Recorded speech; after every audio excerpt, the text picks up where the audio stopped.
Once opponents of the Book of Mormon realized that it wasn't going to fade away, even in the face of violent opposition that eventually killed Joseph Smith, decimated his entire family, and drove my ancestors, along with the vast majority of the early Mormons, to the remote, hostile Rocky Mountains, they changed their attacks against it.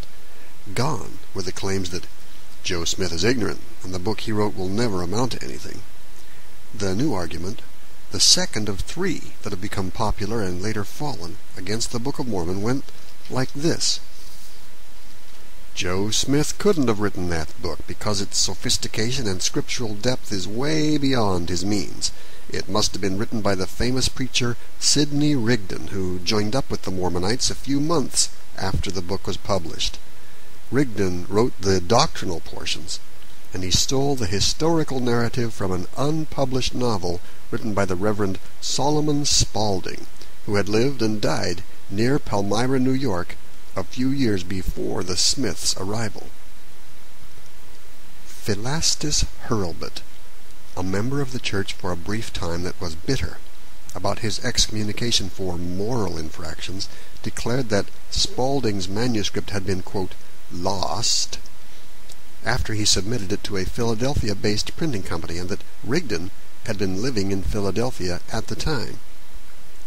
He even found several people that had helped to edit the Spaulding manuscript, and coerced them into signing affidavits that they had read both books, and that the storyline of the Book of Mormon came from Spaulding's book.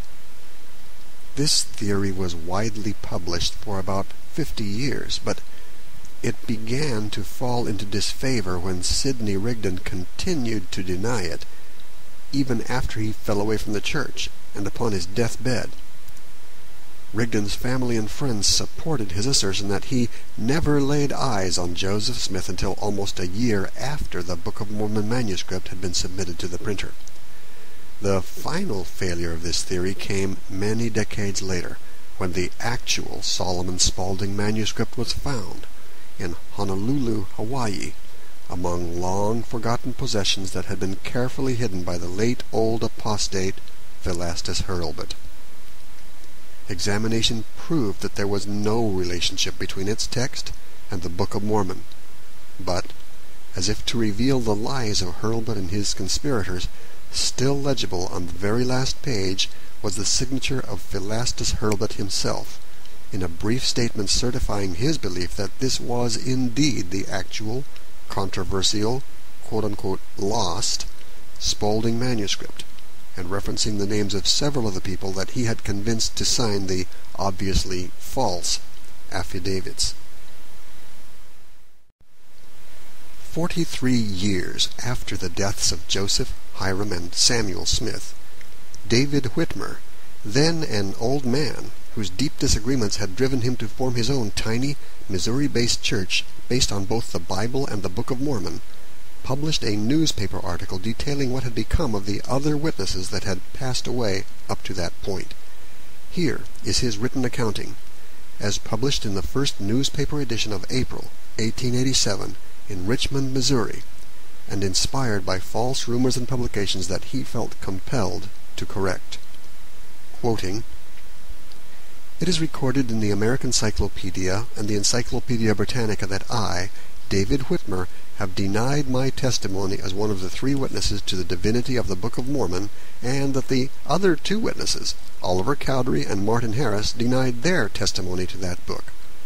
I will say once more to all mankind that I have never at any time denied that testimony or any part thereof. I also testify to the world that neither Oliver Cowdery nor Martin Harris ever at any time denied their testimony. They both died reaffirming the truth of the divine authenticity of the Book of Mormon. I was present at the deathbed of Oliver Cowdery, and his last words were, 'Brother David, be true to your testimony to the Book of Mormon.' He died here in Richmond, Missouri, on March 3rd, 1850. Many witnesses yet live in Richmond who will testify to the truth of these facts, as well as to the good character of Oliver Cowdery. The very powers of darkness have combined against the Book of Mormon to prove that it is not the Word of God, and this should go to prove to men of spiritual understanding that the book is true." End quote. Martin Harris also left the church for a time, but he came back and moved to Utah to be with the main body of the Latter-day Saints, where his voice and unshakable testimony were both frequent and well known. When he died in 1875, several family members and friends asked him if, on his deathbed and about to meet his Maker, he was still sure of his testimony, and they then heard the last profound statement of his mortal life. His dying words would never be forgotten by any of those present. 52 years later, William H. Homer, who had been a young boy present at the time, still had a vivid recollection, and repeated it in a sworn statement before a magistrate on April the 9th, 1927, with these words, quote, "Yes, I did see the plates on which the Book of Mormon was written. I did see the angel. I did hear the voice of God, and I do know that Joseph Smith is a true prophet of God, holding the keys of the holy priesthood." End quote. The same is true of all of the other witnesses. All of the Whitmer brothers joined the tiny church that their brother founded, based on both the Bible and the Book of Mormon. Hiram Page continued to affirm the truth of his witness to the end of his days. Had any of these men ever uttered a credible denial, enemies of the church would certainly have used their utmost energies to make the knowledge widespread. Every attempt to do so was refuted by the witnesses while they lived. We've already seen how 2 of the 3 popular arguments that have tried to discredit the Book of Mormon have fallen victim to history and the discovery of facts. The 3rd popular theory, which gained notoriety decades after Joseph's death, and which was diametrically opposite the theories originated by those that had known him best during the relevant time period, is something I've heard myself many times. It is still believed by many that do not yet know the facts, and represents another reversal. This theory goes like this. Joseph Smith wrote that book, not some ancient prophet by the name of Mormon. The book is the product of Joseph Smith's amazing intellect and spellbinding imagination. Joseph Smith was a genius of prodigious renown, and his attendance at numerous biblically based revival meetings exposed his fertile mind to the doctrines and concepts he put into its pages. The historical narrative is the product of his prodigious imagination, and any correlation with real-world geography, historical place names, or cultural traditions is simply coincidence. I know from my own personal experience that this 3rd theory is not correct. I clearly remember the modern rediscovery of the unique and characteristic chiastic style of ancient Hebrew writing. Within the Latter-day Saint community, this information was first published in the early 1970s. Nobody in Joseph Smith's day knew of this subtle literary style. I spent the first 20 years of my life actively participating in LDS meetings and studies, and nobody ever mentioned it because we didn't know it existed. But in the early 1970s, we began to see papers published by Hebrew scholars who had discovered a tendency for ancient Hebrew writers to repeat themselves forward and backward a lot. Today, writers try to avoid obvious repetition, but anciently it was considered beautiful and sophisticated to repeat lines of text, phrases, or concepts with minor modifications in each, according to several patterns that have been given modern names like epistrophe, climax, and parallelism. The most dramatic and significant of these literary forms is known as chiasmus, or chiastic repetition, in which a series of subjects is repeated forward, like A, B, C, D, and then backward, D, C, B, A. Enough of these have been identified in the Old Testament to confirm that the form sometimes survives even through translation from Hebrew into English, and it is considered a significant identifying characteristic of ancient Middle Eastern literature, and especially of ancient Hebrew literature. Since the modern rediscovery of chiasmus in the 1960s, and its establishment as an identifying characteristic of ancient Hebrew, scholars have found more than 200 chiasms in the text of the Book of Mormon.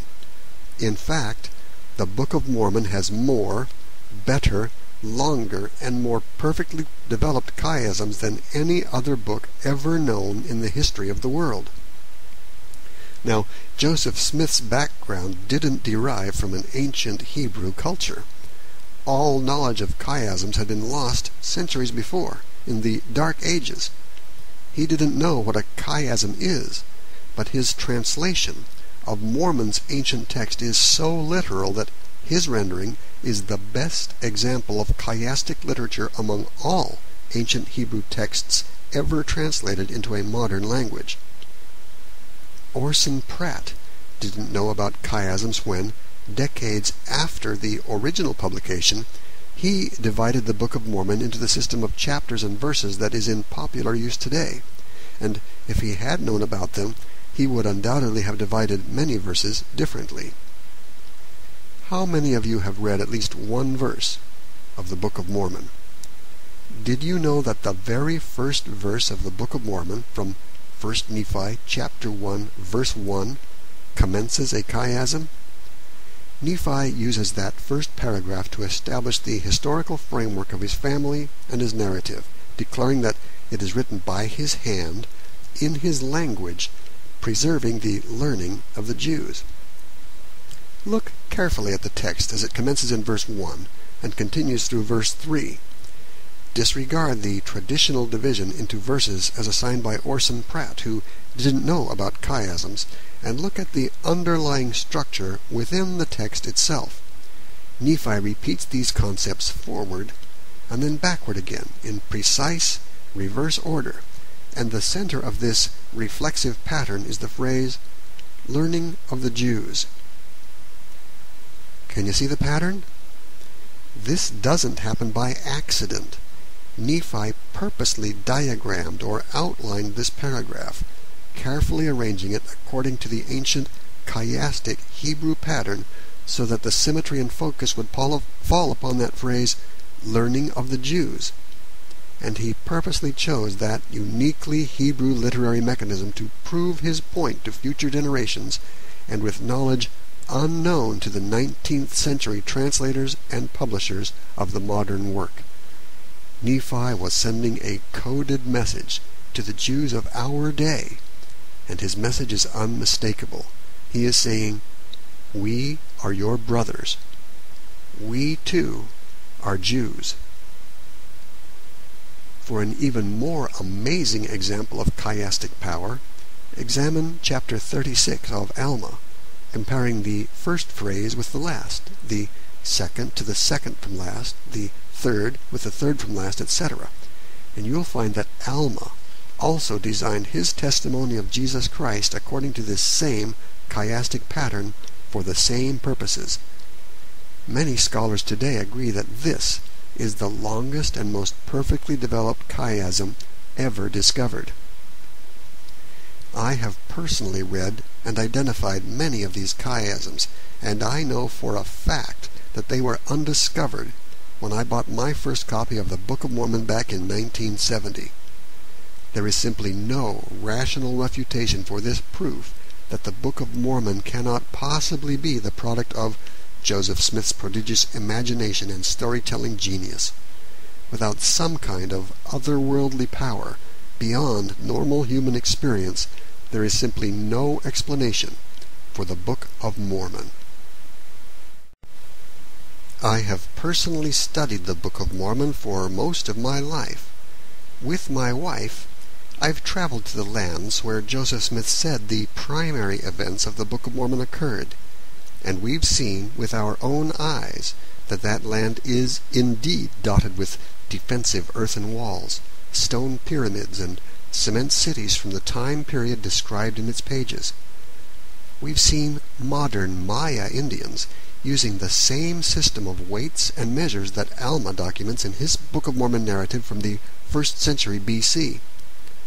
From its pages, I've read Father Lehi's story of the Tree of Life, and I've seen Guatemalan jungles dominated by what the natives still, to this day, call the Tree of Life. I've seen the National Geographic Society's carefully crafted casting of a large, ancient, disintegrating stone, unearthed more than 100 years after the Book of Mormon was published, showing, coincidentally or not, all of the distinctive, symbolic, and historic elements in Father Lehi's Tree of Life narrative, as published in the Book of Mormon. More significantly to myself and my family, I've found that my own life is happiest, richest, and best fulfilled when I've lived nearest the precepts and teachings of Jesus Christ, as found in that book. There is no more reasonable explanation for this book than the amazing one offered by Joseph Smith and the other eyewitnesses when it was published.